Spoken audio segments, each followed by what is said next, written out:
تو آج ہم ایک بہت ہی بنیادی سوال پر بات کر رہے ہیں جو مشیل فوکو نے اٹھایا تھا۔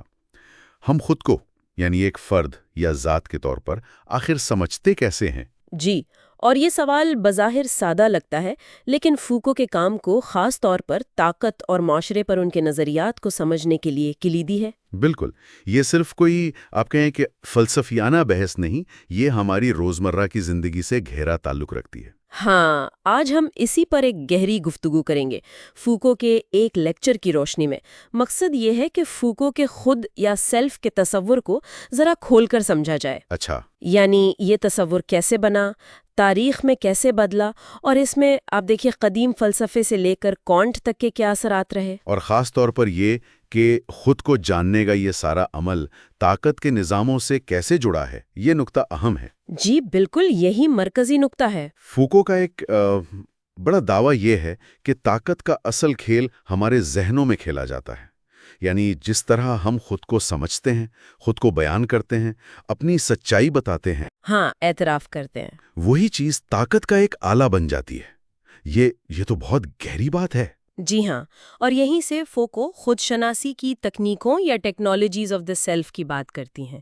یہ وہ طریقے ہیں، وہ مشقیں ہیں جن سے ہم خود کو جانتے ہیں، پرکھتے ہیں اور بناتے ہیں۔ مثلاً دیکھیں، قدیم دور کے مذہبی اعترافات سے لے کر آج کل ڈائری لکھنا یا تھیراپی سیشنز یا حتیٰ کہ سوشل میڈیا پر اپنی پروفائل بنانے تک، یہ سب تکنیکیں ہیں۔ اچھا، فوکو کے مطابق طاقت انہی تکنیکوں کے ذریعے غیر محسوس طریقوں سے ہم پر اثر انداز ہوتی ہے، ہماری ذات کی تشکیل کرتی ہے۔ وہ اسے مغربی معاشرے میں ذات کے شجرہ نسب یعنی جینیالوجی آف دا سبجیکٹ کی کھوج کہتی ہیں۔ مطلب یہ جاننا کہ آج ہم جو خود کو سمجھتے ہیں وہ کن تاریخی اور طاقت کے رشتوں سے گزر کر بنائیں۔ بالکل صحیح۔ تو اس کا مطلب یہ ہوا کہ خود شناسی، جسے ہم اکثر ایک مثبت چیز، ایک طرح کی آزادی سمجھتے ہیں، وہ دراصل طاقت کا ایک ہتھیار بھی ہو سکتی ہے۔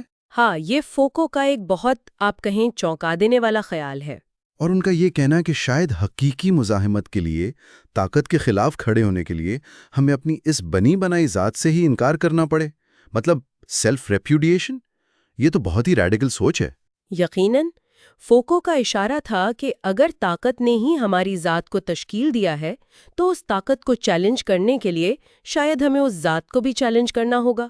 وہ اسے اپنی جنگی علمیت یا ملیٹنٹ اسکالرشپ کا حصہ سمجھتی تھی۔ جنگی علمیت؟ جی، یعنی علم جو طاقت کے خلاف جدوجہد میں ایک ہتھیار بنے۔ اس تاریخی پہلو کو سمجھانے کے لیے فوکو ایک قدیم قصہ سناتی ہیں، ہرموتمس کا۔ ہرموتمس، یہ کون تھا؟ دوسری صدی عیسوی کا ایک کردار۔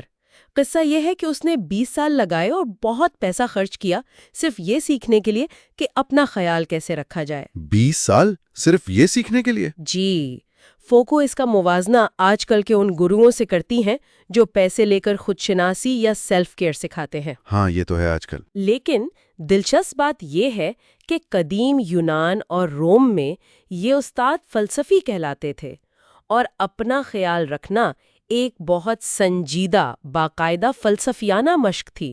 اچھا، تو یہ کوئی ذاتی ترقی کا کورس نہیں تھا؟ نہیں، یہ زندگی گزارنے کا، خود کو سمجھنے اور بہتر بنانے کا ایک فلسفیانہ طریقہ تھا۔ یہ قصہ دکھاتا ہے کہ خود پروری کی ثقافت یعنی کلچر آف سیلف کتنی پرانی ہے، لیکن وقت کے ساتھ اس کے معنی بدلتے رہے ہیں۔ تو یہ خود کو سمجھنے کی روایت، یہ ہمیں ایک اہم موڑ پر لاتی ہے۔ Emmanuel can't. فوکو نے ان کے 1784 کے مشہور مضمون روشن خیالی کیا ہے کو اپنی بحث کا مرکز بنایا۔ جی بالکل، فوکو کے لیے کانٹ کا یہ مضمون ایک طرح سے ٹرننگ پوائنٹ تھا۔ کیوں؟ کیونکہ کانٹ نے پہلی بار فلسفے سے یہ سوال پوچھا کہ ہمارا آج، ہمارا موجودہ لمحہ، ہماری موثریت کیا ہے؟ مطلب فلسفہ اپنے آپ پر، اپنے زمانے پر غور کر رہا تھا۔ ہاں، اس سے پہلے فلسفی کائنات، علم، خدا، ریاست جیسے بڑے سوالات سے تو نمٹتے تھے یا کسی خاص واقعے پر رد عمل دیتے تھے، لیکن کانٹ نے کہا ٹھہرو، یہ جو لمحہ ہے جس میں ہم جی رہے ہیں، اس کی اپنی نوعیت کیا ہے، اس کے کیا معنی ہیں؟ تو یہ ایک نئی قسم کی تفتیش تھی؟ جی، فوکو کے مطابق یہ بالکل نیا تھا کہ حال کو، پریزنٹ کو خود ایک فلسفیانہ مسئلے کے طور پر دیکھا جائے۔ تو کانٹ نے گویا فلسفے کا رخ بدل دیا، ماضی کی عظیم سچائیوں سے ہٹ کر اپنے آج کو سمجھنے کی طرف۔ فوکو کے مطابق اس سے جدید فلسفے کے لیے وہ بنیادی سوالات پیدا ہوئے جو آج بھی اہم ہیں، ہے نا؟ بالکل، سوالات جیسے ہماری یہ اصلیت، یہ موثریت کیا ہے؟ ہم جو اس لمحے کا حصہ ہیں کیا ہیں؟ ہمیں کیا بننا چاہیے؟ اور اس سارے معاملے میں فلسفے کا اپنا کردار، اس کا خاص کام کیا ہے؟ صحیح۔ تو خلاصہ یہ ہے کہ فوکو نے تاریخ سے مثالیں لے کر، جیسے ہوموتھمس کی کہانی اور کانٹ کا مضمون، یہ دکھایا کہ خود کا تصور اور اپنا خیال رکھنے کا عمل یہ کوئی ساکن چیزیں نہیں ہیں۔ یہ وقت کے ساتھ بدلتی ہیں۔ جی ہاں، یہ بدلتی ہیں، یہ طاقت کے نظاموں سے جڑی ہوتی ہیں، اور یہ خود فلسفے کے لیے بنیادی سوالات اٹھاتی ہیں۔